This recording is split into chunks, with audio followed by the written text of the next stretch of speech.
Hadirin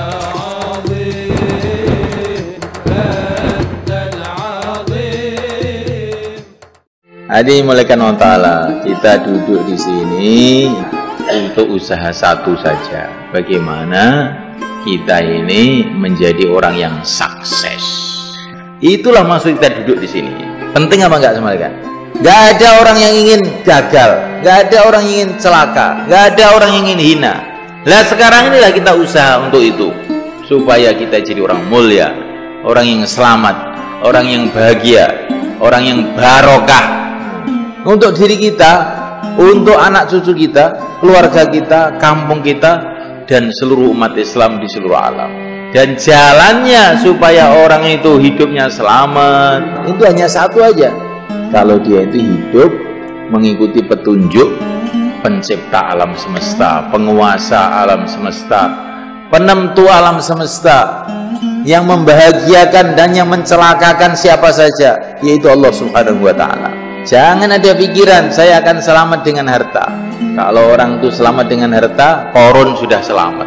Jangan ada pikiran selamat dengan kekuasaan. Kalau kekuasaan bisa menyelamatkan, Fir'aun akan selamat. Jangan ada pikiran orang akan selamat dengan teknologi. Kalau seumpama teknologi bisa menyelamatkan, ahli-ahli teknologi tidak mati.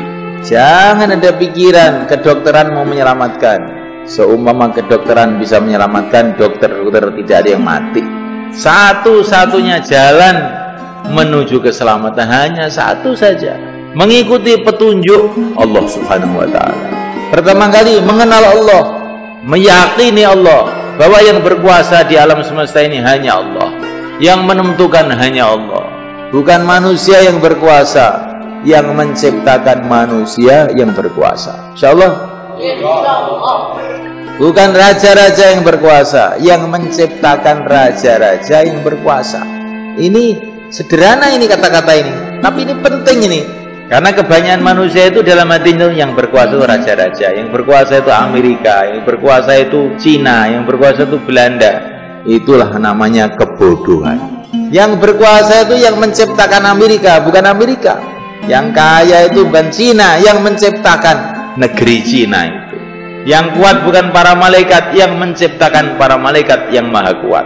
La ilaha illallah. Asas pertama supaya orang itu selamat itu harus keyakinannya itu benar.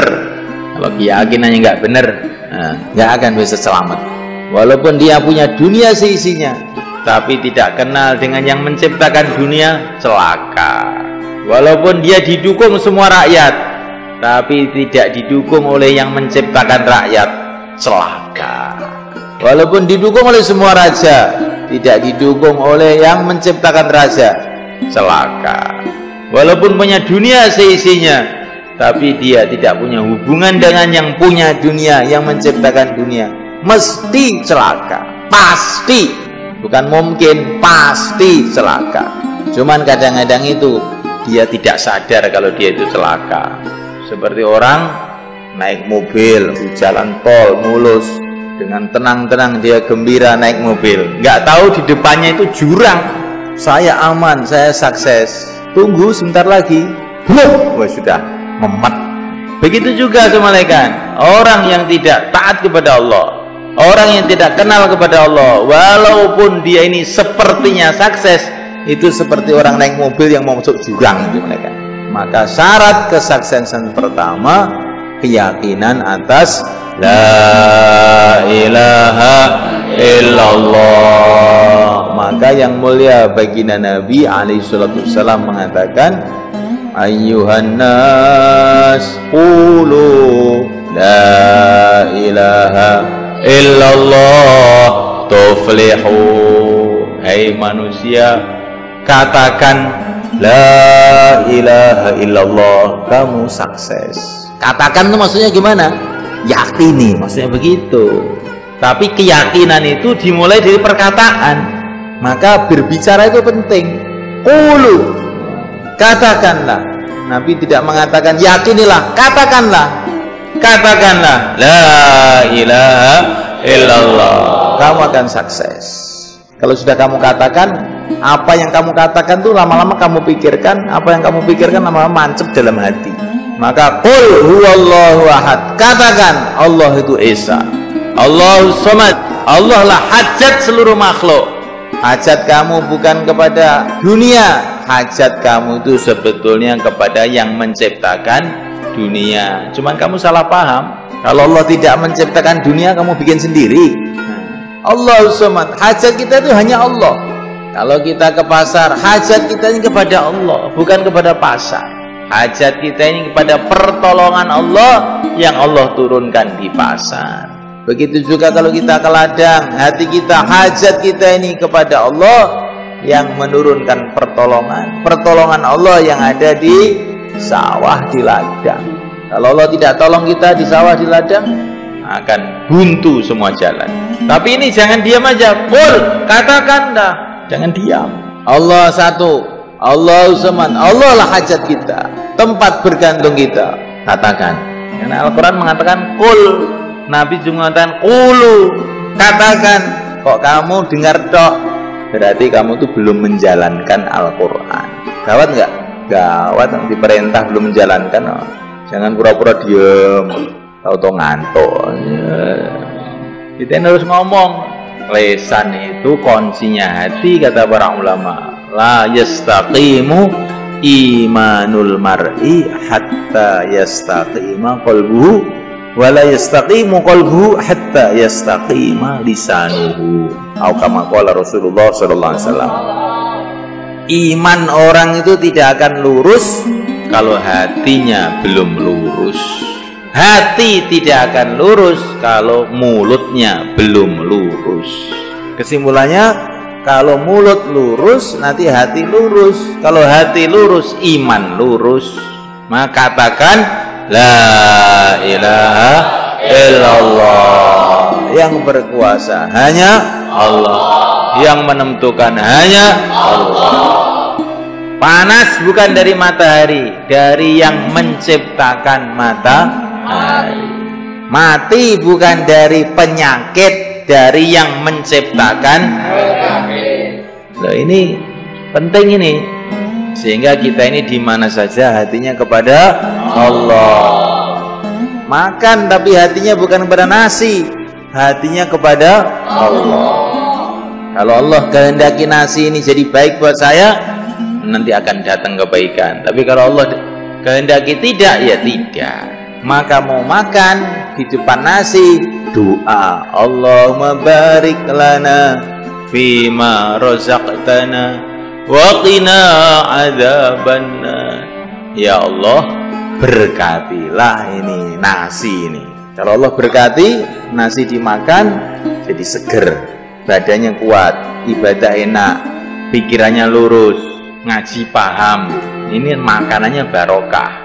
Ya, kalau makanannya nggak barokah, dimakan perutnya kembung, terus dengarkan ngaji ngantuk, inginnya maksiat aja. Ini makanan tidak barokah. Maka ini orang yang merasa ngantuk waktu ngaji ini, coba kamu renungi, tadi makannya pakai doa enggak? Loh, tadi saya sudah pakai doa loh Pak Kiai, tapi tidak sungguh-sungguh. Kalau sungguh-sungguh nggak ngantuan seperti kita ini, insya Allah. Dan terus paham, ngaji itu paham. Maka makan hatinya kepada Allah, minum hatinya kepada Allah, ketemu anak, ketemu istri, hatinya kepada Allah. Assalamualaikum, semoga kamu selamat.